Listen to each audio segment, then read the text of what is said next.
Hello everyone, कैसे हैं आप सभी लोग।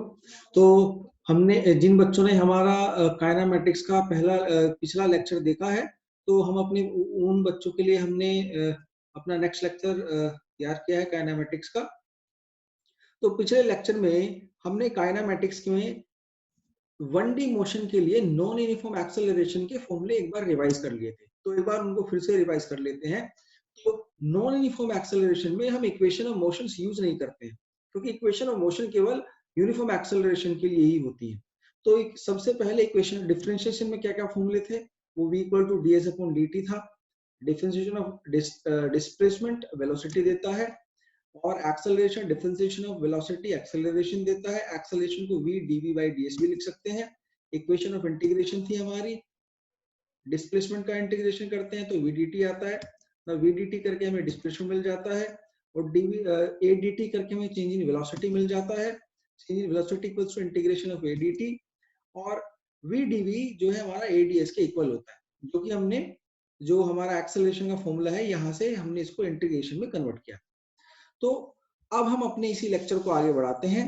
हमारा ये लेक्चर जो बच्चे आईआईटी की तैयारी कर रहे हैं उनके लिए बहुत बढ़िया बेनिफिशियल लेक्चर है। इसमें इन सभी जो फॉर्मूले हैं इनको एक बार प्रैक्टिस करेंगे, और इस लेक्चर में मैंने अच्छे अच्छे क्वेश्चन जो मॉडल क्वेश्चंस हैं और जो आईआईटी में आए हुए क्वेश्चन हैं उन सबको इंक्लूड किया है। तो आप लेक्चर में आखिर तक बने रहें, और सभी जो है बच्चे जो इसको देख रहे हैं इसका लाभ उठाएं। It is a free lecture, और ये आपके काफी सारे पेड कंटेंट से बढ़िया होने वाला है, आपको मजा आएगा। और जो बच्चे हमारे चैनल पे नए हैं और जो पहली बार इस लेक्चर को देख रहे हैं, वो हमारा वन डायमेंशन मोशन का पिछला लेक्चर भी जरूर देखें, उनको बड़ा बेनिफिट इससे मिलेगा। और हमारे चैनल को सब्सक्राइब कर दें और बेल आइकन को प्रेस कर दें। ठीक है भाई, तो चलिए शुरू करते हैं। तो हमारा जो पहला प्रैक्टिस क्वेश्चन है वो ये है। पहला प्रैक्टिस क्वेश्चन है हमारा, displacement time equation of particle moving along X axis is x equals to 20 plus t cube minus 12t. All quantities are in SI units. Find position and acceleration of particle when its velocity is 0. ये हमारा पहला question है भाई। देखो इस पहले question में क्या हमसे पूछा गया है, एक हमारे पास इक्वेशन ऑफ जो है एक पार्टिकल है उसकी इक्वेशन हमें गिवन है। पोजीशन इक्वेशन जो गिवन है वो ये है भाई, देख लेते हैं भाई। x equals to 20 plus t cube minus 12t, ये हमारे पास इक्वेशन गिवन है। हमसे पूछा गया है कि भैया वेलोसिटी एक्सेलरेशन और पोजीशन बतानी है पार्टिकल की व्हेन इट्स वेलोसिटी इज 0। तो वेलोसिटी फाइंड कर लेते हैं, dx बाई dt करेंगे तो वेलोसिटी आ जाएगा, तो डिफरेंशिएट कर देते हैं t के रेस्पेक्ट में, तो वेलोसिटी आ गई 3t स्क्वायर माइनस 12। ठीक है भाई, 20 का डिफरेंशिएशन 0 हो जाएगा, t का differentiation 3t square T cube का, और 12t का 12 आ जाएगा। अब ये वेलोसिटी 0 है तो 0 के इक्वेट कर देंगे, तो वेलोसिटी तो यहां से जब हमने 0 को इक्वेट किया तो t की वैल्यू फाइंड करेंगे, t की वैल्यू आ जाएगी हमारे पास 2 सेकंड्स। तो हमें पता चला 2 सेकंड के बाद वेलोसिटी 0 हो जाएगी। 2 सेकंड्स पर x की पोजीशन क्या थी, तो एट t इक्वल टू 2 पर हम x की पोजीशन फाइंड कर लेंगे, तो आएगा 20 प्लस 2 क्यूब माइनस 12 इंटू 2। तो जो कि हम जब कैलकुलेट करेंगे तो आ जाएगा 20 प्लस 2 क्यूब 28 हो जाता है, माइनस 12 इंटू 2 करेंगे तो 24, 28 माइनस 24 आ जाता है 4 मीटर। ये ऑब्जेक्ट जो है हमारा 4 मीटर पर होगा। अब हमें फाइंड करना है एक्सेलरेशन। तो एक्सेलरेशन होता है जो वेलोसिटी है उसको एक बार फिर से डिफरेंशिएट कर देंगे, तो d2x अपॉन dt स्क्वायर हमारा एक्सेलरेशन बन जाता है।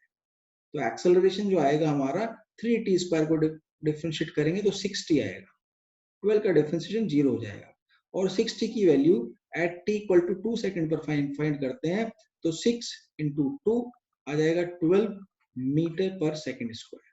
ठीक है भाई, ये हमारा पहला क्वेश्चन हो गया। हालांकि सिंपल क्वेश्चन था, पर ये एक बार हमारा जेईई मेन में आया हुआ क्वेश्चन है, तो बढ़िया क्वेश्चन है, आप इसको नोट कर लीजिएगा जो, या स्क्रीनशॉट ले लें। और अब मैं इसको इरेज करने वाला हूं, तो चलते हैं अपने नेक्स्ट क्वेश्चन की तरफ। ठीक है भाई, नोट कर लें, क्वेश्चन बढ़िया लगा होगा आपको डेफिनेटली। तो चलते हैं भैया नेक्स्ट क्वेश्चन की तरफ। ये लो भैया, इरेज करते हैं।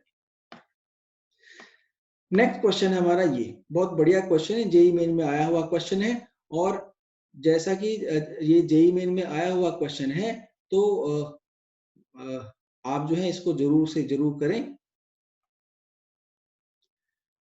An object moving with speed 6.25 meter per second is decelerated at a rate given by dv by dt equals to minus 2.5 square root v, where v is the instantaneous speed. Find the time taken by the object to come to rest. मतलब वो decelerate होता है, तो decelerate जो हो रहा है constant acceleration से नहीं, बल्कि -2.5 इंटू स्क्वायर रूट वी से डीसेलरेट होता है। अब डीसेलरेट हो रहा है, यहाँ ध्यान से देखिए भैया, वेलोसिटी के स्क्वायर रूट के डायरेक्टली प्रोपोर्शनल हमारा डिसेलरेशन है। तो इसको कैसे करते हैं ध्यान से समझेंगे, बढ़िया क्वेश्चन है, आईआईटी में आया हुआ क्वेश्चन मेन में। तो हमें जो इक्वेशन गिवन है वो है dv by dt, यानी कि acceleration equals to -2.5 square root v. तो सबसे पहले इसको वेरिएबल सेपरेबल फॉर्म में कर लेंगे, तो आएगा dv by square root v equals to -2.5 dt। अब यहाँ पर हमने इसको वेरिएबल सेपरेबल फॉर्म में कर लिया है, तो हम दोनों साइड का इंटीग्रेशन कर देंगे। ध्यान से समझना भैया इसको, बढ़िया क्वेश्चन है। जैसे ही दोनों साइड का इंटीग्रेशन किया, तो 1 स्क्वायर रूट वी का जो इंटीग्रेशन आएगा, तो आ जाएगा स्क्वायर रूट वी, और स्क्वायर रूट वी के साथ साथ हम इसको हाफ से डिवाइड करेंगे, क्योंकि पावर हाफ है, तो जब हाफ से डिवाइड करेंगे तो 2 स्क्वायर रूट वी आ जाएगा। इधर हमारा आ जाएगा -2.5 टी, ठीक है भाई, क्योंकि यहाँ पे कोई वेरिएबल नहीं है, तो टी हमारा इंटीग्रेशन आ जाएगा, प्लस आएगा सी, वेयर जो सी है हमारा इंटीग्रेशन कांस्टेंट। अब इस इंटीग्रेशन कांस्टेंट की वैल्यू कैसे पता चलती है? इस इंटीग्रेशन कांस्टेंट की वैल्यू हमें जो इनिशियल वेलोसिटी हमें गिवन है उससे पता चलती है। तो देख लेते हैं उसे कैसे पता चलेगी। देखो भाई, एट टी इक्वल टू 0, जब टाइम 0 था, तो वेलोसिटी हमारे पास थी 6.25 मीटर पर सेकेंड। तो यही वैल्यू हम अपनी इस इक्वेशन में रख देंगे। तो 2 into square root 6.25 equals to -2.5 into 0, क्योंकि टी की वैल्यू 0 है, प्लस सी। तो यहां से आपने देखा सी की वैल्यू जो आती है, वो सी की वैल्यू आती है 2 इंटू स्क्वायर रूट 6.25 का जब स्क्वायर रूट लेंगे तो आ जाएगा 0.5, सॉरी 2.5। तो 6.25 का जब स्क्वायर रूट लेंगे तो 2.5 आ जाएगा, और मल्टीप्लाइड बाय 2 कर देंगे तो आ जाएगा 5। तो c की वैल्यू जो है हमारी 5 है। तो हमारी जो इक्वेशन है कुछ इस तरह बन जाती है, 2 square root v equals to -2.5 t plus 5। अब ये जो इक्वेशन है, इस इक्वेशन से हम t की वैल्यू हमें फाइंड करनी है, कब? जब ऑब्जेक्ट हमारा रेस्ट। तो अगर ऑब्जेक्ट रेस्ट पे है, रेस्ट में आएगा, तो रेस्ट में आने का मतलब है कि भैया जो वेलोसिटी है वो 0 हो जाएगी।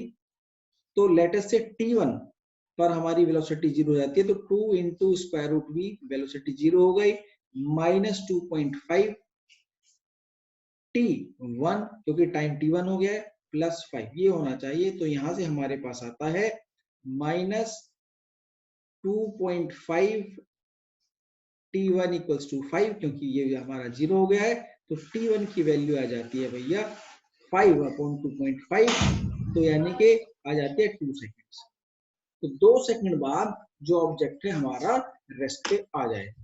आईआईटी मेन में आया क्वेश्चन है, बहुत बढ़िया क्वेश्चन है। कैसा लगा आपको हमारे कमेंट बॉक्स में लिख के जरूर बताएं। अब चलते हैं भैया नेक्स्ट क्वेश्चन की तरफ। तो या तो आप इसको नोट कर लीजिए या फिर स्क्रीनशॉट ले लीजिए इस क्वेश्चन का।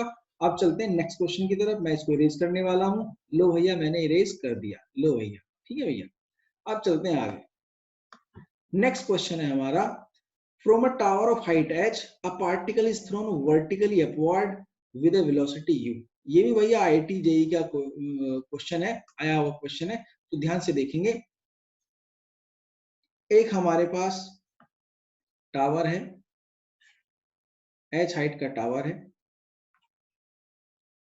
ठीक है। ये हमारे पास h हाइट का टावर है, thrown vertically upward with a velocity u, the time taken by the particle to reach the ground is n times that taken by it to reach the highest point of its path. Find out the relation between h, u and n। तो यहां से क्या हुआ है कि भैया जब इस ऑब्जेक्ट को ऊपर की तरफ फेंका गया तो ऊपर जाएगा ये, फिर नीचे आएगा इस तरह से। तो ये क्वेश्चन हमें कह रहा है कि जितना टाइम इसको ऊपर जाने में लगा यहां तक इस टावर से, अगर इसको हमने u वेलोसिटी से ऊपर फेंका तो टोटल टाइम जो इसको लगा है वो टोटल टाइम ऑफ फ्लाइट आया हमारा t इक्वल्स टू nt। ये क्वेश्चन कह रहा है। तो यहां से ध्यान से समझना, एक चीज हमें मिल जाती है और हमसे पूछा है एच यू एंड एन में रिलेशनशिप हमसे पूछा गया है। तो रिलेशनशिप कैसे फाइंड करेंगे, ध्यान से समझेंगे भैया। देखो यहां से यहां तक टी लग गया, तो यहां से यहां तक ऊपर से नीचे आने में जो टाइम लगेगा, हाईएस्ट पॉइंट से नीचे आने में जो टाइम लगेगा वो लगेगा n-1 इंटू टी। ठीक है, क्योंकि एक टी तो हमारा ऊपर जाने में खर्च हो गया। अब देख लेते हैं हम इस क्वेश्चन को कैसे करते हैं, ध्यान से समझेंगे भाई। अब यहां पर जो है इक्वेशन लगाते हैं, second equation of motion. Second equation motion कहती है, यहां से हमने शुरू किया, डिस्प्लेसमेंट है माइनस एच, इनिशियल वेलोसिटी है u और टाइम लगा है हमारा कैपिटल टी। ut माइनस, क्योंकि g की जो डायरेक्शन है नीचे की तरफ है, u की डायरेक्शन ऊपर की तरफ है, तो g हमारा नेगेटिव है, तो माइनस हाफ जी t square capital T square. और ये हमारे पास जो डिस्प्लेसमेंट है वो माइनस एच आ जाना चाहिए। माइनस एच इसलिए लिया है क्योंकि एच हमारा नीचे की तरफ है, डायरेक्शन नीचे की तरफ है, वेलोसिटी के अपोजिट है, तो डिस्प्लेसमेंट का डायरेक्शन नेगेटिव है, इसलिए हमने एच को नेगेटिव लिया है। इस इक्वेशन में चलते हैं, तो minus h equals to u into n t. अब एन टी की वैल्यू क्या होगी बाद में देखेंगे, minus half g into n t square. Correct, समझ आ रहा है भाई। तो माइनस एच इक्वल्स टू, अब जो टी है स्मॉल टी, इसकी वैल्यू आएगी, ध्यान से समझना भाई, कि अगर u वेलोसिटी से ऊपर फेंकते हैं तो हाईएस्ट पॉइंट तक जाने में जो टाइम लगता है वो t लगता है u अपॉन g के बराबर। ये आपको पहले से पता है, तो ये अगर आपको ये पहले से पता तो चल देते हैं। तो हमारा जाएगा u into n into u by g, ये आ गया, माइनस यहां पर आ जाएगा g into n square into u square divide by 2g square. या तो माइनस एच की वैल्यू हमारे पास आ जाती है n u square by g minus n square u square by 2g, ये आ जाती है। तो माइनस एच इक्वल्स टू, यहां से हम जो है कॉमन लेंगे, कॉमन क्या लेंगे, n square n u square by 2g common लेंगे हम। तो यहां से हम लेंगे n u square by 2g common ले लेते हैं, तो अंदर जो बचेगा n u square by g है, तो 2g हमने कॉमन लिया है तो ये 2 अंदर बच जाएगा, माइनस यहाँ पर n बचेगा, तो वैल्यू आएगी, इधर नेगेटिव साइन है तो नेगेटिव साइन को पॉजिटिव साइन में कन्वर्ट कर देंगे। तो पॉजिटिव साइन में कन्वर्ट करने के बाद जो हमारे पास बचेगा h equals to n u square by 2g into n minus 2। ये रिलेशनशिप हमारा h और n में आ गया है। ठीक है भाई, तो आप ये सॉल्यूशन आपको अच्छा लगा है तो नोट कर लीजिए, आर्काइव का सॉल्यूशन है, जेईई मेन में आया क्वेश्चन है, तो जल्दी से नोट करें, फिर मैं इसको इरेज करता हूं, चलते हैं अपने नेक्स्ट क्वेश्चन की तरफ। ठीक है भाई, तो लगता है आपने नोट कर लिया होगा, स्क्रीनशॉट भी ले लिया होगा, तो चलते हैं नेक्स्ट क्वेश्चन की तरफ। मैं इसको इरेज कर दे रहा हूँ, लो भैया इरेज कर, चलते हैं नेक्स्ट क्वेश्चन की तरफ। नेक्स्ट क्वेश्चन हमें क्या कह रहा है देख लेते हैं। A balloon starts, next question बढ़िया क्वेश्चन है। A balloon starts rising upward with an acceleration a, and after time t seconds a packet is dropped from it. Find out after how much time it will hit the ground. ये हमसे पूछा गया है कि भाई कितने time के बाद जो बलून है वो ग्राउंड को हिट करेगा। क्वेश्चन बढ़िया है, ध्यान से समझेंगे। तो जो बच्चे इसको ट्राई करना चाहते हैं वीडियो को पॉज करें और क्वेश्चन को ट्राई करें, और फिर हम चलते हैं आगे। और जो बच्चे ट्राई नहीं कर, अगर तो मुझे लगता है आपने ट्राई कर लिया होगा, तो इसका सोल्यूशन देख लेते हैं। सोल्यूशन ये है भैया, हमारे पास एक बलून ग्राउंड से शुरू करता है, ग्राउंड से ऐसे बलून चला, एक्सेलरेशन ए था, टी टाइम के बाद एक ऑब्जेक्ट को ड्रॉप कर दिया। अब ध्यान से समझना, बच्चे गलती करते हैं कि जैसे ऑब्जेक्ट ड्रॉप किया तो सोचते हैं ऑब्जेक्ट सीधा नीचे आ जाएगा, ऐसा नहीं होता है। क्वेश्चन है बलून ऊपर जाता है एक्सेलरेशन से, कुछ टाइम के बाद ऑब्जेक्ट को ड्रॉप करते हैं, जब ड्रॉप करते हैं तो कितने टाइम के बाद वो ग्राउंड को हिट करेगा। अब क्योंकि बलून की एक इनिशियल वेलोसिटी ऊपर की तरफ है और जो कि हमारे पास t टाइम के बाद जो उसकी बलून की इनिशियल वेलोसिटी आएगी u इक्वल्स टू at हो जाएगी, क्योंकि रेस्ट से शुरू हुआ था, ये एक्सेलरेशन से ऊपर जा रहा है, तो यहाँ पर बलून की वेलोसिटी at है। तो जब किसी ऑब्जेक्ट को यहाँ से ड्रॉप करेंगे तो वो ऑब्जेक्ट भी उसी वेलोसिटी से मूव करेगा इनिशियली, जब वो बलून की वेलोसिटी से मूव कर रहा। तो जब तक ऑब्जेक्ट बलून के साथ था तो बलून के एक्सेलरेशन से मूव कर रहा था, ए एक्सेलरेशन से मूव कर रहा था, और जैसे ऑब्जेक्ट को ड्रॉप कर देंगे तब वो ए एक्सेलरेशन से मूव नहीं करेगा बल्कि जी एक्सेलरेशन से मूव करेगा। तो ये लगभग ये ऐसा होगा कि जैसे हमने ऑब्जेक्ट को 80 वेलोसिटी से ऊपर की तरफ फेंक दिया हो, तो वो 80 वेलोसिटी से पहले ऊपर की तरफ जाएगा, ग्राउंड के फ्रेम ऑफ रेफरेंस से हम इसको देख रहे हैं, और फिर हमें नीचे की तरफ आता हुआ दिखाई देगा। हालांकि अगर बलून के फ्रेम ऑफ रेफरेंस से देखेंगे तो हमें सीधा नीचे की तरफ जाता हुआ ही दिखाई देगा। बलून के फ्रेम ऑफ रेफरेंस से भी इसको कर सकते हैं, लेकिन हमसे बलून के फ्रेम ऑफ रेफरेंस से करने के लिए हमसे क्वेश्चन पूछा नहीं है। कोई क्वेश्चन आएगा तो उसमें ऐसे बता देंगे। तो अब यहाँ पर पूछा है, तो अब यहाँ पर जो ग्राउंड को हिट करेगा, ग्राउंड को हिट करने पर उसका जो डिस्प्लेसमेंट का वो देख लेते हैं। तो डिस्प्लेसमेंट क्योंकि ये एक्सेलरेशन से ऊपर जा रहा है और टी टाइम तक ऊपर गया है, तो जो एस होगा वो होगा -12 at²। भाई हाफ at² तो मैग्नीट्यूड होगा, ये तो आपको समझ आ ही गया होगा। नेगेटिव साइन इसलिए लिया है क्योंकि हमने ऊपर का डायरेक्शन पॉजिटिव माना है, तो नीचे के डायरेक्शन में जो डिस्प्लेसमेंट है दैट वुड बी नेगेटिव। तो सेकंड इक्वेशन ऑफ मोशन हम लगा देंगे। हमारा जो डिस्प्लेसमेंट है s वो है -12 at², इनिशियल वेलोसिटी 80 है, तो 80 इंटू टाइम हमें पता करना है कितने टाइम के बाद वो नीचे आएगा, that would be let us से वो t है, तो ये तो ut वाली टर्म आ गई, -12 gt², क्योंकि g नेगेटिव है नीचे की तरफ, तो ½ T²। अब हमें कैपिटल T की वैल्यू फाइंड करनी है, ये हमारी इक्वेशन आ गई। हालांकि क्वाड्रेटिक इक्वेशन है, आप इसको आसानी से सोल्व कर सकते हैं और कैपिटल T की वैल्यू फाइंड कर सकते हैं। तो let us find it out कि भाई कैपिटल T की वैल्यू क्या होगी। तो देखो भाई, हमारे पास जो बनता है, तो उस पूरी इक्वेशन को हम 2 से मल्टीप्लाई कर देते हैं to get rid of this 1/2 term. तो 2 से मल्टीप्लाई करके और थोड़ा रीअरेंजमेंट करके इस जो माइनस की टर्म है इसको पॉजिटिव की टर्म में कन्वर्ट कर देते हैं, तो हमारे पास जो इक्वेशन आएगी वो आएगी g कैपिटल T² माइनस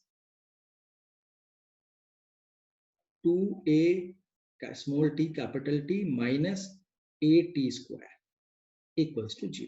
ये हमारे पास इक्वेशन आ जाती है। यहाँ पर वेरिएबल हमारा कैपिटल T है और स्मॉल t हमें पहले से पता है, क्वेश्चन में गिवन है, तो हमें कैपिटल T की वैल्यू फाइंड करनी है। तो अब यहाँ पर हम अपना जो है क्वाड्रेटिक फॉर्मूला लगा देते हैं, तो जो कि आएगा t इक्वल्स टू -b की वैल्यू है 280, तो माइनस से कैंसिल हो जाएगा माइनस, तो 2a small t plus -b² की वैल्यू है 4a² t² 4a² t² minus 4ac करेंगे, तो -4a की वैल्यू g है और c की वैल्यू a² t² है, तो माइनस है तो ये प्लस हो जाएगा a t², तो a t² की मल्टीप्लाई करें तो a² t² हमारा आ जाएगा, डिवाइडेड बाय 2a करेंगे तो 2a करेंगे तो 2g हमारा ये डिवीजन में आ जाएगा। यहाँ पर ध्यान से देखना, अब यहाँ पर जो है हमारे पास आ जाता है 280 प्लस माइनस, यहां से 4a² t² अगर मैं कॉमन लूं तो 4ac, एक यहाँ पर ये 4a की जगह हमारा आएगा 4g आएगा, ये g और ये स्क्वायर नहीं आएगा, ये थोड़ा गड़बड़ हो गई है, तो इस स्क्वायर को हटा देते हैं। यहाँ पर आएगा 4g जो कि 4a की जगह g की वैल्यू है और 8t² ये आएगा, तो ये थोड़ी गड़बड़ हो गई, सॉरी इसके लिए। चलते हैं आगे, तो 4a² t² को कॉमन ले लेते हैं, स्क्वायर रूट से जब इसको कॉमन लेंगे तो स्क्वायर रूट से 280 बन के बाहर आ जाएगा, 280 बन के बाहर आ गया, और स्क्वायर रूट के अंदर जो बचेगा देख लेते हैं, स्क्वायर रूट के अंदर क्या बचता है, तो 1 बचा, 1 प्लस, तो 4 भी कॉमन आ गया, a² कॉमन आया है तो g बचेगा, और a² कॉमन लिया तो यहाँ पर केवल a है तो a डिविजन में आ जाएगा, तो हमारे पास ये बचेगा g/a। ये बचा स्क्वायर रूट के अंदर डिवाइडेड बाई 2g। अब ध्यान से देखना भाई, यहाँ पर प्लस माइनस दो वैल्यू हो सकती हैं। माइनस की वैल्यू जो है ये अनएक्सेप्टेबल है, यहाँ पर जो ये माइनस की वैल्यू आएगी ये अनएक्सेप्टेबल है। रीजन उसका ये है, ये भी 280 है, ये भी 280 है। तो ये जो वैल्यू है, अगर इस वैल्यू में माइनस का साइन ले लूंगा तो ये जो दूसरी टर्म है 280 इंटू 1 प्लस, ये डेफिनेटली 1 से बड़ी टर्म है। तो माइनस करने पर हमारा टाइम वो नेगेटिव आ जाएगा, तो हम माइनस की वैल्यू को छोड़ देते हैं, तो केवल पॉजिटिव वैल्यू हमारे हम लेंगे, तो वो आ जाएगी 280 प्लस 280 स्क्वायर रूट 1 प्लस जी अपॉन ए। केवल प्लस की वैल्यू लेनी है भाई, डिवाइडेड बाई 2g करेंगे तो 2 से जो है कॉमन लेके सबको कैंसिल आउट कर देंगे, या फिर हम 280 को कॉमन ले लेते हैं, तो 280 अपॉन जी, तो 80 बाई जी हमारा बाहर आ जाएगा और इस अंदर आ जाएगा 1 प्लस स्क्वायर रूट 1 प्लस जी अपॉन ए। ये हमारे पास टाइम की वैल्यू आ जाएगी। 280 कॉमन ले लिया तो ये 1 बच गया, यहाँ से 280 कॉमन लिया तो 1 प्लस जी अपॉन ए बच गया स्क्वायर रूट के अंदर, और जो 2g है उसको हमने इसके 80 के टर्म के साथ ले, 2 से 2 कैंसिल, तो हमारे पास टाइम की वैल्यू आ जाती है। क्वेश्चन कैसा लगा? अच्छा क्वेश्चन था, जल्दी से इसको नोट कर लिए और फिर हम चलते हैं अपने नेक्स्ट क्वेश्चन की तरफ। ठीक है भाई, तो नेक्स्ट क्वेश्चन की तरफ चलते हैं। मैं इसको इरेज कर रहा हूं, लगता है आपने नोट कर लिया होगा, तो let me erase this question. तो मैंने इस क्वेश्चन को इरेज कर दिया है, चलते हैं अपने नेक्स्ट क्वेश्चन। नेक्स्ट क्वेश्चन है हमारा, a body is projected upwards up with a velocity u, it passes through a certain point above the ground after a time t, find the time after which the body passes through the same point during the its return journey। ठीक है भाई, तो question बहुत बढ़िया है, simple सा question है लेकिन बढ़िया क्वेश्चन है, और जेईई मेन में आया हुआ क्वेश्चन है, तो एक बार इसको भी देख लेते हैं। क्वेश्चन कह रहा है कि भैया एक पार्टिकल को हमने u वेलोसिटी से ऊपर की तरफ प्रोजेक्ट किया, तो जब वो ऊपर की तरफ गया तो अपनी ऊपर जाते हुए जर्नी में वो किसी खास पॉइंट को क्रॉस करता है टी टाइम, फिर जब वो वापस आता है तो उस टी टाइम को कितने टाइम के बाद वो दोबारा से उस पॉइंट को क्रॉस करेगा, ये हमसे पूछा। आप ध्यान से समझना भैया क्वेश्चन कैसे कर, तो यहाँ पर अगर हमने ऑब्जेक्ट को u वेलोसिटी से फेंका है, तो यहाँ तक जाने में वेलोसिटी हमारी ऑब्जेक्ट की यहाँ पर जो ये पॉइंट है, पॉइंट P पर जो है, इसको पॉइंट P मान लेते हैं, तो पॉइंट P पर जो ऑब्जेक्ट की वेलोसिटी है वो देख लेते हैं कितनी होगी। भाई t टाइम के बाद ऑब्जेक्ट की वेलोसिटी जो है vp जो होगी वो होगी u माइनस gt, करेक्ट। तो यहाँ पर u माइनस gt से ऑब्जेक्ट ऊपर की तरफ जा रहा है। अब u माइनस gt से ऊपर की तरफ जा रहा है तो उसको मैक्सिमम पॉइंट पर, मैक्सिमम हाइट पर जाने में कितना टाइम लगेगा, वो जो हमारा टाइम लेटेस्ट है वो t1 होगा, वो t1 टाइम होगा vp अपॉन g के बराबर, तो वो होगा u minus g t divided by g के बराबर। तो u माइनस जी टी की वैल्यू आ जाएगी u upon g minus t, ये हमारी आ गई है t1 की वैल्यू। अब यहाँ से t1 टाइम उसको ऊपर जाने में लगा p पॉइंट से, तो जब ऊपर से नीचे आएगा तो t1 टाइम ही उसको ऊपर से नीचे आने में लगेगा, तो यहाँ पर जो टाइम आएगा, जो दूसरा टाइम आएगा t2, कितने टाइम के बाद वो यहाँ पहुंचेगा, वो टाइम होगा t जो पहले p पॉइंट तक जाने में लगा टाइम प्लस 2t1, तो ऊपर से फिर वापस p पॉइंट तक वापस आने में टाइम लगा, ये हमारा t2 टाइम आएगा जो कि हमसे पूछा गया। और ये टाइम हमारा आएगा, t की वैल्यू हमारे पास t क्वेश्चन में गिवन है, t है, और प्लस 2t1 की value 2 into u upon g minus t. तो जब इसको देखेंगे तो आ जाएगा u by g minus t, हमारे पास ये टाइम आ जाएगा, क्योंकि t minus sorry 2u g by t minus 2u by g minus 2t ये बन जाता है, तो माइनस की 2t है प्लस का t है, तो हमारा 2u by g minus t ये हमारा टाइम आ जाता है। तो ये क्वेश्चन आपको कैसा लगा? बढ़िया क्वेश्चन था, आसानी से हमने कर दिया। अब इस क्वेश्चन का एक शॉर्टकट भी है, उस शॉर्टकट को भी ध्यान से देखें। हालांकि मैं पहले आपको शॉर्टकट बता देता, बट कंसेप्चुअल क्लैरिटी के लिए आपको लॉन्ग कट भी बताना जरूरी है। तो इसलिए पहले लॉन्ग कट से चले, हालांकि लॉन्ग कट भी कोई मुश्किल नहीं है, बड़ा आसान है। अब शॉर्टकट ये ध्यान से समझ लेना भैया, भाई पी पॉइंट से ऊपर तक जाने में टी टाइम लगता है, जब रिटर्न जर्नी में पी पॉइंट से नीचे तक आएंगे तब भी हमारा जो है हमें टी टाइम ही लगने वाला है, पी पॉइंट से ग्राउंड तक आने। तो टोटल टाइम ऑफ फ्लाइट है हमारा 2u/g। Total time of flight हमारा ऊपर गए फिर वापस नीचे आए 2u/g, और पी पॉइंट से नीचे ग्राउंड तक आने का टाइम है स्मॉल टी। तो पी पॉइंट तक जाने का टाइम क्या होगा, वो होगा 2u/g माइनस टी। तो जो पी पॉइंट तक जाने का टाइम सिंगल लाइन में बिना कोई पेन को उठाए क्वेश्चन को देखे हमारा 2u/g माइनस टी आ जाता है। इस तरह भी इस क्वेश्चन को आसानी से सोल्व किया जा सकता है। तो क्वेश्चन कैसा लगा आपको, शॉर्टकट कैसा लगा, कमेंट बॉक्स में लिखकर बताएं। और जो बच्चे इसको नोट करना चाहते हैं, जिन बच्चों ने क्वेश्चन ट्राई नहीं किया था, इसको सोल्यूशन को नोट कर लें, स्क्रीनशॉट ले लें या वीडियो को पॉज करके नोट कर लें। ठीक है भाई, लगता है आपने नोट कर लिया होगा, तो इसको इरेज कर देते हैं, चलते हैं नेक्स्ट क्वेश्चन की तरफ।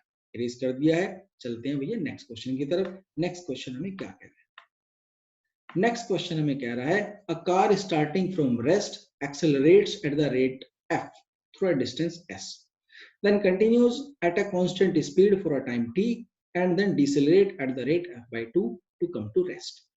If the total distance traversed is 15s, then which one of is correct? तो क्वेश्चन जो है आईआईटी मेन में आया, क्वेश्चन जेई मेन में आया हुआ क्वेश्चन है। अच्छे से देखेंगे भाई, क्वेश्चन बहुत बढ़िया है, देख लेते हैं कैसे करना है। ठीक है भाई, तो ये जो सॉल्यूशन देखते हैं, कार रेस्ट से शुरू करती है, एक्सेलरेशन f था, डिस्टेंस s तक ट्रेवल किया, then continues to constant speed for time t, फिर जो उसकी स्पीड थी उस कांस्टेंट स्पीड से उसने टाइम t तक ट्रेवल किया, फिर डिसेलरेट किया f/2 से रेस्ट में आने के लिए। टोटल डिस्टेंस ट्रेवल्ड है s, तो हमें s की वैल्यू फाइंड करनी है, s कितना है। तो तीन पार्ट है हमारी जो मोशन के। पहला है s डिस्टेंस ट्रेवल किया, s डिस्टेंस ट्रेवल करने के लिए क्या था भैया, f हमारा एक्सेलरेशन था, a इक्वल्स टू f। यहां से सेकंड पार्ट में कांस्टेंट वेलोसिटी से ट्रेवल किया v से, तो केवल v पता है, टाइम पता है t, तो डिस्टेंस आ गया हमारा vt। सेकंड पार्ट है डिसेलरेट किया भैया, किससे, f/2 से डिसेलरेट किया, तो a इक्वल्स टू जो है हमारा माइनस f/2 सेकंड पार्ट के लिए। ठीक है, ये हमारी टोटल डिस्टेंस जो है वो 15s आ जाती है, यहां से लेके यहां तक। इस तरह से हमारे तीन पार्ट है क्वेश्चन के। तो एक्सेलरेशन f है, तो सबसे पहले s की वैल्यू फाइंड करते हैं। s की वैल्यू आती है हाफ a,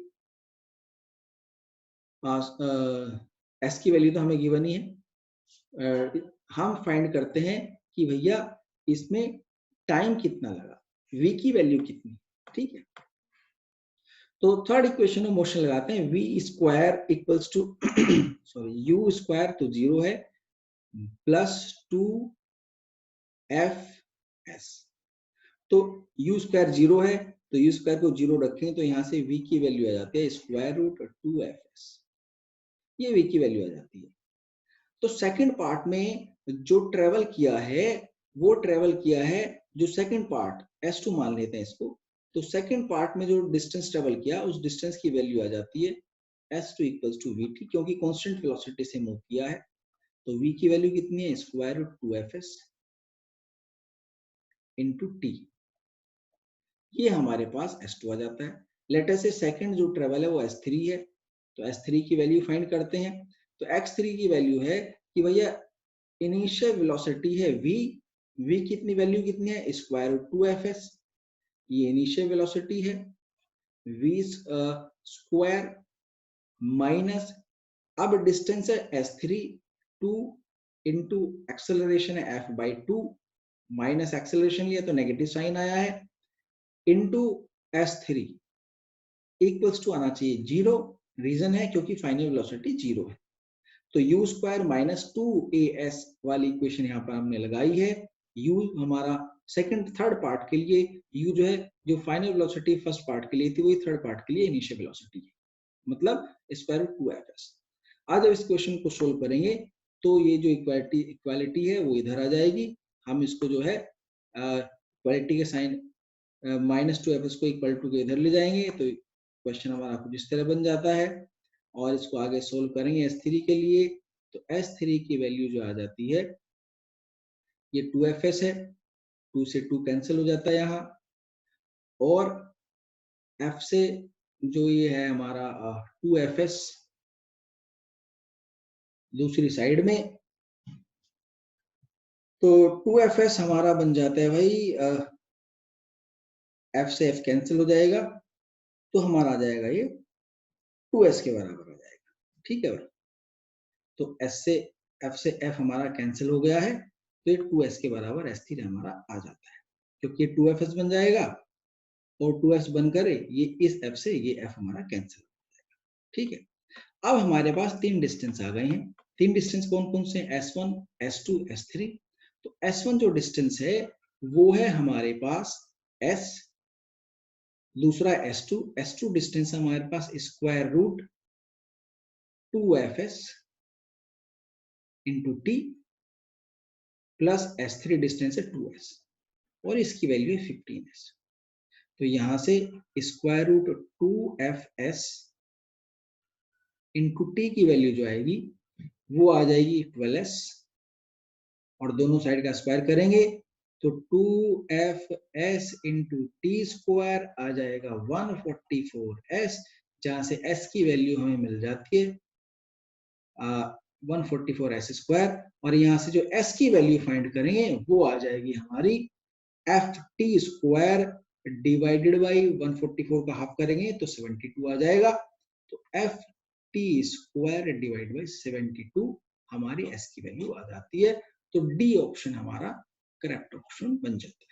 ठीक है भाई, तो क्वेश्चन कैसा लगा आपको कमेंट बॉक्स में जरूर लिखिएगा। जो बच्चे नोट करना चाहते हैं क्वेश्चन को वीडियो पॉज करके नोट कर सकते हैं, आप स्क्रीनशॉट भी ले सकते हैं।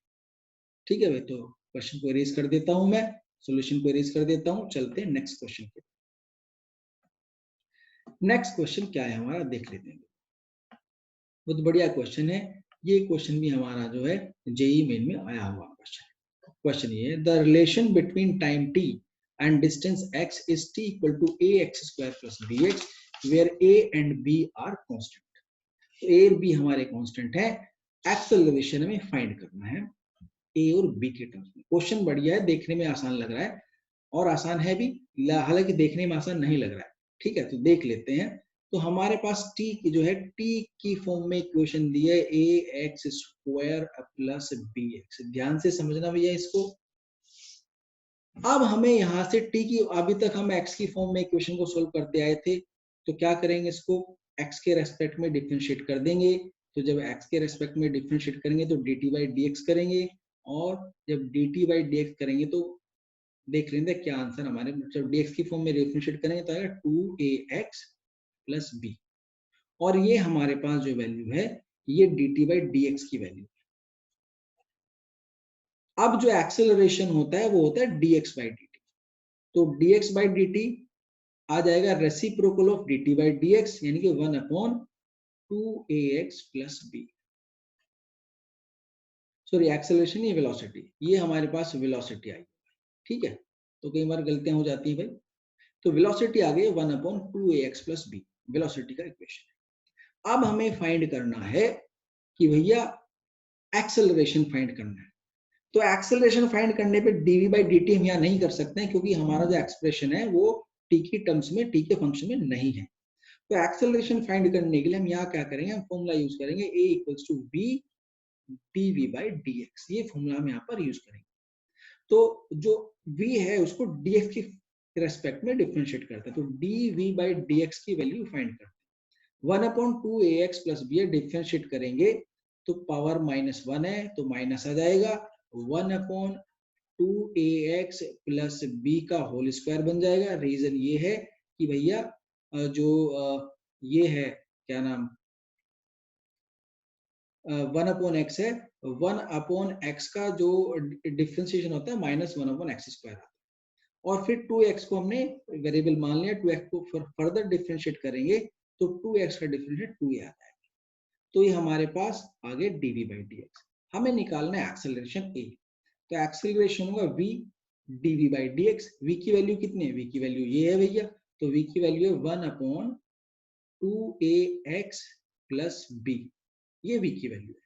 अब इसमें dv बाई dx की मल्टीप्लाई करेंगे तो dv बाई dx है 1/2a²b, तो 1/2ax प्लस b के होल स्क्वायर का क्या बन जाएगा, क्यूब बन जाएगा, नेगेटिव साइन यहाँ आ ही गया है, और इंटू 2a आ जाएगा, ये भैया 2a आ जाएगा। अब ये जो एक्सप्रेशन है ध्यान से देखो भैया इसको, ये जो एक्सप्रेशन है ये हमारा ये v क्यूब है माइनस v क्यूब सॉरी, तो ये है 1/2ax प्लस b, हमारा v आता है तो 1/2ax प्लस b का क्यूब है ये, तो ये माइनस 1/2ax प्लस b का जो है ये क्यूब है,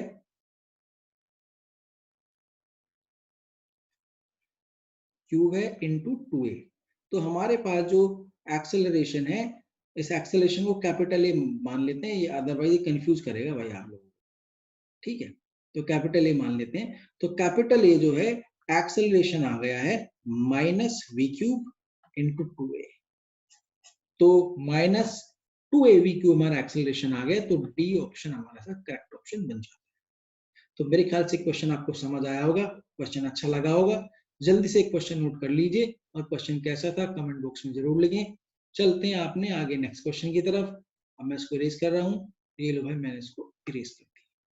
चलते हैं नेक्स्ट क्वेश्चन की तरफ। नेक्स्ट क्वेश्चन हमारा क्या है, नेक्स्ट क्वेश्चन ये है, a particle is located at x equal to 0।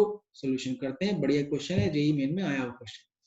A particle is located at x equal to 0 at time t equal to 0 starts moving along positive x direction with a velocity v that varies as v equals to alpha square root x. The displacement of the particle varies with time s. कि time के साथ displacement कैसे very करता है, ये हम इसको एक बार देख लेते हैं। क्वेश्चन को सोल्व करना शुरू करते हैं। भाई v की वैल्यू हमें गिवन है अल्फा स्क्वायर रूट x, तो dv बाई dx फाइंड कर लेते हैं, क्योंकि एक्सेलरेशन फाइंड करना है, तो dv बाई dx फाइंड करते हैं, तो आएगा alpha upon square root x minus 1 power कर देंगे, और 1/2 की यहाँ पर मल्टीप्लाई हो जाए, तो dv बाई dx हमारा ये आ गया। अब ये जो dv बाई dx आया था, एक्सेलरेशन हमारा होता है v into dv by dx। v की वैल्यू पता है अल्फा स्क्वायर रूट x, तो alpha square root x v की वैल्यू है, इंटू dv बाई dx की वैल्यू है 1/2 स्क्वायर रूट x इंटू ऊपर अल्फा है, alpha upon 1/2 square root x। अब यहां पर जो है भाई स्क्वायर रूट x से स्क्वायर रूट x कैंसिल हो जाता है, तो आ जाता है अल्फा स्क्वायर बाई 2, हमारे पास एक्सेलरेशन आता है।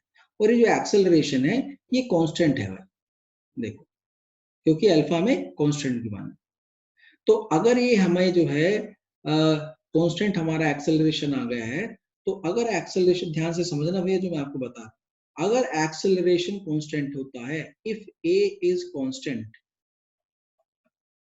तो जो डिस्प्लेसमेंट है, डिस्प्लेसमेंट जो है वो directly proportional to t square होता है। कहां से आता है, सेकंड इक्वेशन ऑफ मोशन से, s equals to ut plus half a t square,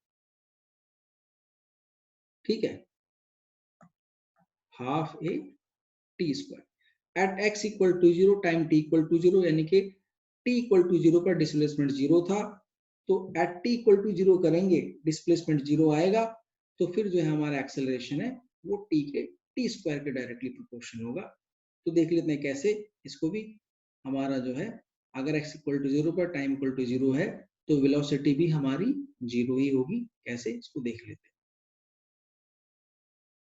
देखो भाई, क्योंकि यहाँ पर वेलोसिटी जो है हमारी एक्स स्क्वायर के डायरेक्टली प्रोपोर्शनल है, तो अगर x इक्वल टू 0 है तो वेलोसिटी भी हमारी 0 होगी, तो जो इनिशियल वेलोसिटी है वो 0 होगी, तो यहाँ से जो s की वैल्यू आ जाती है हाफ ए टी स्क्वायर, क्योंकि एक्सेलरेशन कांस्टेंट, तो इक्वेशन ऑफ मोशन यूज कर सकते हैं, तो s की value half a t square आ जाती है, तो s जो है हमारा directly proportional to t square आता है। तो कहीं पर भी अगर आपका जो है एक्सेलरेशन कांस्टेंट आता है और इनिशियल वेलोसिटी 0 आती है, तो आप आंख बंद करके कह सकते हैं कि भाई एक्सेलर जो डिस्प्लेसमेंट है वो टी स्क्वायर के डायरेक्टली प्रोपोर्शनल है, तो हमारा जो है यहाँ पर ए ऑप्शन करेक्ट ऑप्शन बन जाता है। ठीक है भाई, क्वेश्चन कैसा लगा आपको? मुझे लगता है क्वेश्चन आपको समझ आ गया होगा।